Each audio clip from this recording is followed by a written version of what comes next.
Hello সবাইকে, আর্যশ্রী চ্যানেলের নতুন ভিডিওতে আপনাদের স্বাগত। রাত 9:30 মতো বাজে, বাড়ির সামনে ব্যাগপত্র লোটা নিয়ে দাঁড়িয়ে আছি উবেরে চড়বো বলে।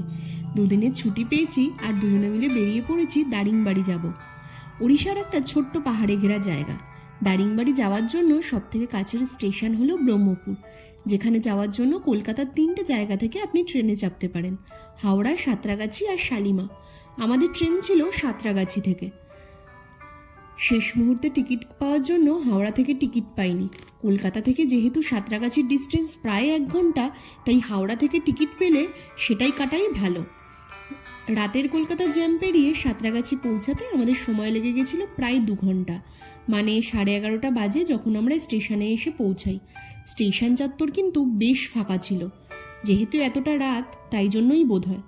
আমার বান্ধবী সুদীপ্তা, যার সাথে বোধহয় আপনাদের আগেই পরিচয় হয়েছে, আমরা 4 জনে মিলে যাচ্ছি এই ট্রিপে। যেহেতু আমাদের 4 জনের এটা প্রথম ট্রিপ, তাই আমরা ভীষণ এক্সাইটেড ছিলাম। বেশ আনন্দ করছিলাম যে কিভাবে আমরা ট্রিপটা একসাথে সুন্দর করে কাটাবো। স্টেশনের এই কুকুরগুলোকে দেখে বড্ড ভালো লাগলো।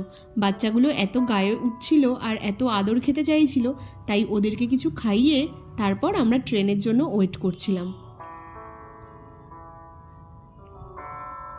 আমাদের আজকে ট্রেন ছিল গুরুদেব এক্সপ্রেস। আমরা যেহেতু একটু পরের দিকে টিকিট কেটেছি, তাই স্লিপার ক্লাসেই আমাদের টিকিট ছিল। রাত 12:30 মতো বাজে যখন আমরা ট্রেনে উঠেছি, দেখলাম সবাই প্রায় ঘুমাচ্ছে। আর আমরা তো সবে সবে উঠেছি, তাই আমাদের সহজে ঘুমও আসছিল না। বেশ এক্সাইটেড ছিলাম বলে আমরা কিন্তু সারাটা রাত মোটামুটি গল্প করেই কাটিয়েছি। একটু অপরিষ্কার ছিল ঠিকই ট্রেনটা, তবে আমাদের কিন্তু খুব একটা খারাপ লাগেনি। ব্রহ্মপুর স্টেশন থেকে যাওয়ার আগে প্রায় 2 ঘন্টা আগে থেকেই এই ছোট ছোট টিলা, পাহাড় এগুলো কিন্তু দেখতে পাচ্ছিলাম। নদী পেরিয়ে আর সুন্দর গাছপালা দেখতে দেখতে আমাদের ট্রেনের জার্নিটা কিন্তু বেশ কমফোর্টেবল ছিল। যেহেতু স্লিপার ক্লাসের, তাই লোকজনও কিন্তু বেশ অনেকই ছিল ট্রেনে। ভালোই লাগছিল সব রকম লোকজনকে দেখতে দেখতে। এই নদী, পাহাড়, গাছপালা পেরিয়ে আমাদের সুন্দর জার্নিটাকে আরো সুন্দর করে দিয়েছিল। ব্রহ্মপুর স্টেশনে নামতে নামতে আমাদের প্রায় হয়ে গেছিল ওই ধরুন 2টো, কিন্তু আমাদের কিন্তু নামার কথা ছিল প্রায় 9টা, মানে আমরা প্রায় 3 থেকে 4 ঘন্টা মতো লেটে ছিলাম। ব্রহ্মপুর স্টেশনটা দেখলাম বেশ জমজমাট। স্টেশন চত্বর থেকে বেরোনোর পরই গাড়ি আর অটোতে বেশ ভর্তি ছিল। আপনারা যদি গাড়ি বুক করে না আসেন, তবে এখান থেকে কিন্তু সহজেই আপনারা গাড়ি পেয়ে যাবেন। আমাদের ড্রাইভার দাদা, যার নাম ছিল টুলু দাদা, সে কিন্তু আমাদের জন্য প্রায় 1 ঘন্টা ধরে ওয়েট করছিল। দারিংবাড়িতে আসার জন্য আমরা একটা হোটেলের সাথে কথা বলে আমাদের 2 রাত 3 দিনের প্যাকেজ সিস্টেমে এসেছি, যার মধ্যে ব্রহ্মপুর টু ব্রহ্মপুর গাড়ি আর খাওয়া দাওয়া সবটাই ইনক্লুডেড ছিল। দারিংবাড়ির পুরো প্যাকেজ আর ট্যুর সম্পর্কে আপনাদের অনেক কিছু জানাবো। তার আগে অবশ্যই আমার চ্যানেলটা সাবস্ক্রাইব করবেন, আর ভালো লাগলে লাইক আর কমেন্ট করে দেবেন। ব্রহ্মপুর থেকে দারিংবাড়ি যাওয়ার পথে 2-3টে সাইট সিন পড়বে, যেটা আমাদের প্যাকেজের মধ্যেই ছিল। প্রথমেই পড়বে ঘটকেশ্বর টেম্পল, তারপর লাঞ্চ করে পড়বে হিল ভিউ পয়েন্ট আর নেচার পার্ক। কিন্তু আমাদের ট্রেন অলরেডি 3-4 ঘন্টা লেট হওয়ায় আমরা কিন্তু এই হিল ভিউ পয়েন্ট আর নেচার পার্ক দেখতে পারিনি। আপনারা দারিংবাড়ি আসার প্রথম দিনই এইটা সেরে ফেলবেন দেখাটা। আমরা চলে এসেছি ঘটকেশ্বর শিব টেম্পলে। এটাও কিন্তু শুনলাম ওড়িশার একটা বেশ ভালো ফেমাস জায়গা। আমরা মন্দিরের পেছনটা গিয়ে দেখলাম, বেশ মনটা ভালো হয়ে গেল দেখে, কারণ এত সুন্দর ভিউ পয়েন্ট ছিল। পাহাড় ছোট ছোট, আর সামনে একটা লেক মতো ছিল। জানি না এটা নদী না লেক, তবে আমাদের কিন্তু বেশ ভালো লাগছিল। এই দেখুন ছোট ছোট পাহাড়গুলো কি সুন্দর লাগছে দূর থেকে দেখতে। আর এটা হলো সুরদা ড্যাম, যেখানে উঠলে আপনি এই জায়গাটা পুরোটা একবারে দেখতে পারবেন। আমরা ওখানে উঠে গেছিলাম। উঠে ওটা 3টে না 4টে ফ্লোর ছিল, তো প্রত্যেকটা ফ্লোরে গিয়ে গিয়ে আমরা ওখানকার ভিউ পয়েন্টগুলো দেখছিলাম। খুব সুন্দর লাগছিল চারপাশটা।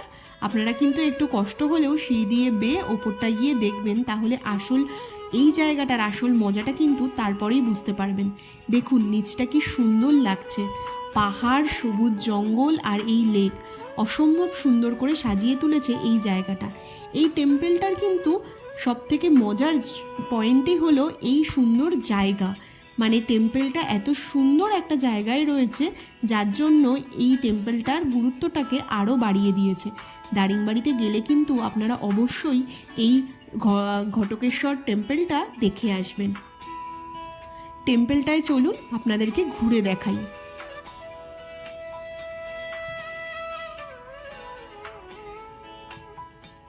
মন্দিরের ভিতরে ঢুকেই দেখলাম বেশ সুন্দর কারুকার্য করা মন্দিরটা।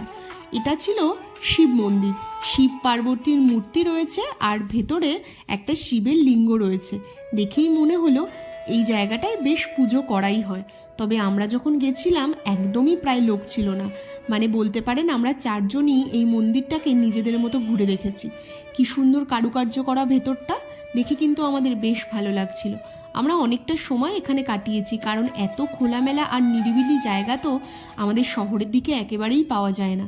মন্দিরটার পেছনে আপনাদের দেখাই চলুন।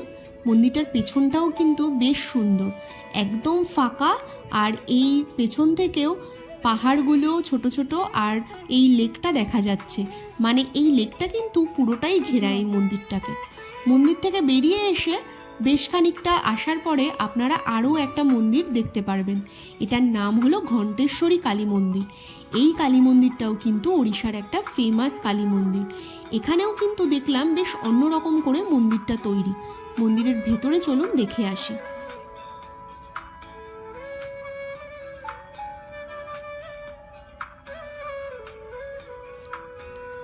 ওই দেখুন, এই মন্দির থেকেও কিন্তু এই শহরটা সুন্দর দেখা যাচ্ছে। যেহেতু এই মন্দিরটা উঁচুতে, তাই নিচটা দেখুন কি সুন্দর লাগছে চারপাশটা। এখানেও কিন্তু আপনি অনেকটা সময় কাটাতে পারবেন শান্তি মতো করে। চলুন মন্দিরের ঠাকুরটা দেখাই এবার। মন্দিরের ঠাকুরটা কিন্তু বেশ ইন্টারেস্টিং। মন্দিরের ঠাকুরটা পুরো তার ফুল বডি না, তার শুধু মাথাগুলোকে ওখানে সাজানো রয়েছে। 3টে ঠাকুরের কোনো মাথা রয়েছে এখানে। একটা ঠাকুর আমরা বুঝতে পেরেছি কালী মন্দির, মানে কালী মা, কিন্তু আর 2জনকে আমরা বুঝতে পারিনি। তারপর মন্দিরটা ভালো করে ঘুরে দেখে আমরা হোটেলের উদ্দেশ্যে বেরিয়ে গেছি। যেহেতু আমাদের সারাদিন ট্রেনে অনেকটা লেট হয়ে কেটে গেছে, তাই আমরা তাড়াহুড়ো করে বেরিয়ে আমাদের হোটেলে যাচ্ছি। হোটেলে আমাদের জন্য লাঞ্চের অপেক্ষা করছে, তাই আমরা ওখানে গিয়েই আজকে লাঞ্চটা ছাড়ব। আজকে আর আমরা হোটেল থেকে কোথাও বেরোবো না। তবে দারিংবাড়ির 2য় দিন আর 3য় দিন কিভাবে কাটালাম অবশ্যই আপনাদের সাথে শেয়ার করব। ভালো লাগলে আপনারা জানাবেন। আজকে টাটা, সবাই ভালো থাকবেন। দেখা হবে পরের ভিডিওতে।